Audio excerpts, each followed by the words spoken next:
We've just glazed him, oiled him up proper for the last 20 minutes.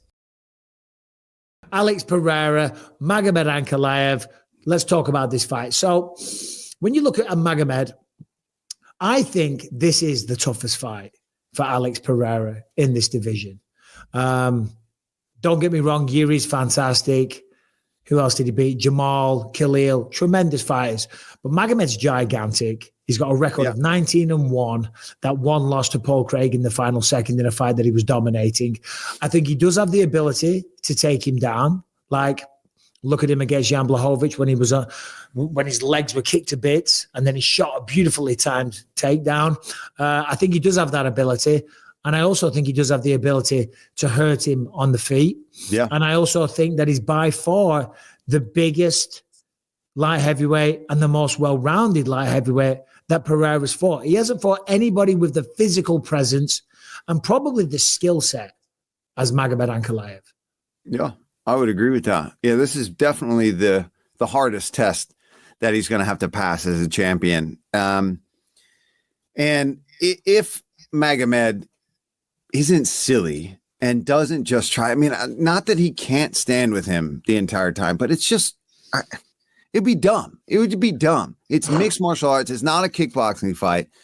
You clearly have an advantage in the wrestling department. If you just mix it up, you can hurt him on the feet. You can feel it out, and you can even maybe wait a round or two to start doing it and just time it. But I think it would be really wise for him to mix it up and make it just a full-blown mixed martial arts fight. Show all your weapons. And I think that is going to be the hardest test for Pereira to deal with, is if you mix it all together and just keep him guessing. Because when Alex starts to set and get comfortable and get into a rhythm, more importantly, that's when he becomes the most dangerous. Now, that being said, I mean, if they stand for any portion of time, it doesn't matter. It just takes one shot from Pereira to change a person's life, basically, in that cage. So, I don't know. Are we doing predictions? Are you working it? No, we're predicting the shit out of this, Paul. All four of us. Harrington and Brian, keep it quick. No offense. We will predict, but I'm excited. Have you watched Pereira's kickboxing stuff? Have you gone back and actually watched him in glory? Some of his fights, yeah. It's crazy. He looked so skinny back then too, and he was still cutting a lot of weight. It's crazy how big he is now. He really has filled out the 205. He can put crazy combinations together. Crazy. And we haven't seen that in the UFC because he hasn't had to, because with the 4-ounce gloves, people go down. Obviously, you feel the effect more. Obviously, putting combinations together leaves you at the threat of being shot on. You plant your feet in the pocket, you could get taken down as well. So there is that. But when he actually really gets to open up his toolbox, if you will, that man is scary. And Izzy knocked him out. If Izzy knocked him out, so can Ankalaev. Yes, true, but that was at 185. Yes. And that changes everything. You know about that with the wake up. We don't need to go through it. I guess, and then when you look at it from Pereira's perspective, this element drink, electrolytes, it's got me burping, bro. Yeah, well, carbonated electrolyte. Jan Blachowicz, as well as singing as a song last week, also did a good job of laying the blueprint of beating Magomed. Those leg kicks, right? And who's got the best calf kicks in the game? Alex Pereira. Yeah. So, and, man, just even watching his sparring. I love that he puts so much of his sparring out there because it's fun to watch, man. He's one of those guys that has a knack for being able to stay in your face and slip just out of the way or ride with shots really well and then come back beautifully. Like right there. Look, yeah, exactly. Look, boom. And then comes with that left hook, dude. The left hook is absolute money. Now, Ankalaev is southpaw, correct? I believe so. I said, so that's where I'm curious to see the calf kick approach from Pereira, if he switches stances to get that rear leg to be more powerful against it. But it's going to be a fun one. I hope they do stand for a significant amount of time because that would be just an intriguing matchup to see. But I do think Ankalaev is going to try to take him down. But I don't know. I'm leaning one way. I'm ready. I'm ready to call it whenever we're ready. All right. Well, listen, wait no more, people. I'll start. All right. Jesus Christ. It's a tough one. It is tough. And I will say this, I'll preface it by this. If Pereira is successful, I think it's a wrap for the light heavyweight division. There's no one else because, all right, there's Jan Blachowicz, who's fighting Carlos Ulberg. If he beats Ulberg in dominating fashion, maybe he gets another crack at the whip. But outside of that, I mean, yeah, all right, there is Carlos Ulberg as well, who's on a tear as well. But Khalil, Rakic, Jamal, Yuri, Magomed. Yeah. I mean, he's cleaned out the division. There would be massive opportunities. With that said, I've got to go Pereira. Ali Abdelaziz is going to shoot me a text and go, brother, what the is this number one bullshit? That is Khabib. This is not Ali. He doesn't talk like this. Sorry, brother. But you have prediction for me, Paul? I do. And which way? Please say Ankalaev so we can have an argument, brother. Unfortunately, Michael, I've picked against Pereira, and it has slapped me in the face before. And if I ever have to run into Shama ever again, I will not run into him having picked against him. So I am also going with Alex Pereira. And again, I think part of it might be me picking with my heart on this one because I really like the guy. I hope he wins. Since I'm not calling it, I guess I can say that. I don't know. People are going to give me shit no matter what because that's just – I had a whole guy make a whole YouTube video on how I'm biased the other day. Oh, yeah. But I'm going Pereira.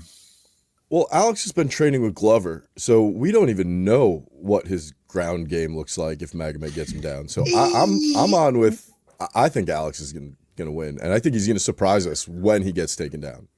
I think Ankalaev has got a really – I think he's got a really good chance. It wouldn't shock me if he gets the takedown. It wouldn't shock me if he beats him on the feet. It wouldn't shock me if he catches him and can KO him. I think he's as elite as you can get in that division.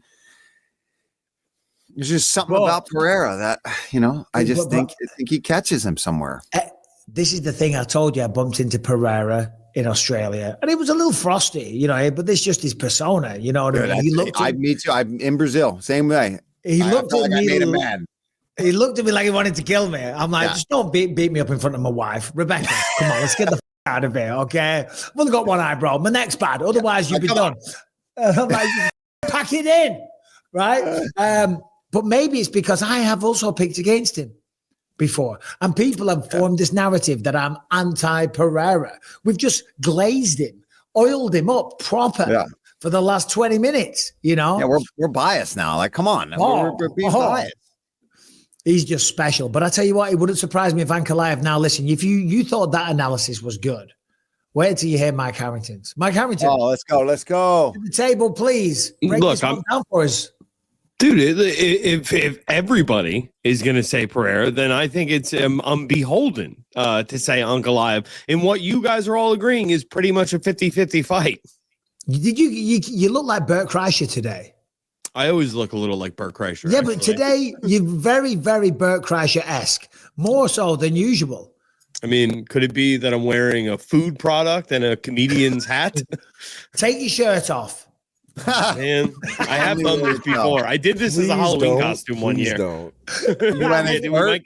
We might get demonetized from YouTube. Yeah, we'll get kicked off YouTube. We just start to get the numbers back up. Don't do it. Don't do it. Not worth it. Yeah, no. Harrington, what do you think, Harrington, now? Who wins this? No, I mean, like you guys were saying, I think it's pretty much a 50-50 fight. So just in the case of it being interesting, I think it's a true coin flip. So I'll be the only one on the other side. Yeah, what are the odds as of today? Do we know what the betting odds are? Brian will look that up, no doubt. See what the Sharks are betting on this one. Huh? I'm assuming Pereira is going to be a pretty big favorite, although Magomed's not somebody to underestimate. And then, of course, while Brian looks that up, and then, of course, the co-main event, Dan Hook is no longer a part of that. Broke his hand. What are we saying, Brian? So we got Alex at -125 and Magomed at +100. So close. Okay. Close-ish. Yeah, pretty close. Pretty close. And that's, I think that's what it should warranted. Be. Yeah. That's pretty close. And the Dan Hooker thing, I remember texting you guys. I wasn't sure if it was some bullshit at first because so close, and then you're sparring. And I saw an interview that he was saying he was just letting hooks go and caught the hand on somebody's forehead. And well, he had surgery. He had surgery. I saw a picture on Instagram in hospital, or maybe he had surgery. It looked like he had surgery, but yeah, it looked like he did. It's part of the game, you know. And you know what? Dan Hooker's attitude is brilliant. Like, he was just kind of laughing about it. He wasn't feeling sorry for himself. He wasn't like, oh, I don't believe this has happened to me again. He's like, nah, mate, pass me paw. Do you know what I mean? Brilliant. It's like, hey, guess what? You go out there, you throw as hard as you can, you hit things. Shit's going to break. You're going to get hurt sometimes. And it just sucks because that's a fight I think everyone was looking forward to. I feel like this card, that really made it special between the main event and then those guys being in a 5-round co-main. Is the co-main still 5 rounds now that Fiziev has stepped in? Do we know? So I was looking it up everywhere I could. Nothing gave an indicator that it's 5 rounds. So I believe it is going to be 3. Yeah, that'd be pretty bad to make Fiziev go 5 rounds on short notice. So I doubt that. This episode is sponsored by Hims, and Hims specialize in the age-old problem of men losing their hair. I'm talking about people like Callum, my son. I hope he doesn't see this, but his hairline is receding big time. It's not a problem that Brian has. We know he has a full head of hair. But if you, like many other people, are struggling follically, if you are challenged on top, it's starting to thin out, then you need to get involved and take a look at Hims. Hims provides you with convenient and quality access to a range of hair loss treatments that work with doctor-trusted options and clinically proven ingredients like finasteride and minoxidil that can regrow hair in as little as 3 to 6 months. You can choose from personalized chewable, oral, spray, and serum treatments to find out what works best for you. The process is simple and 100% online, so there are no uncomfortable doctor visits. You just answer a few questions and a medical provider will determine if treatment is right for you. If prescribed,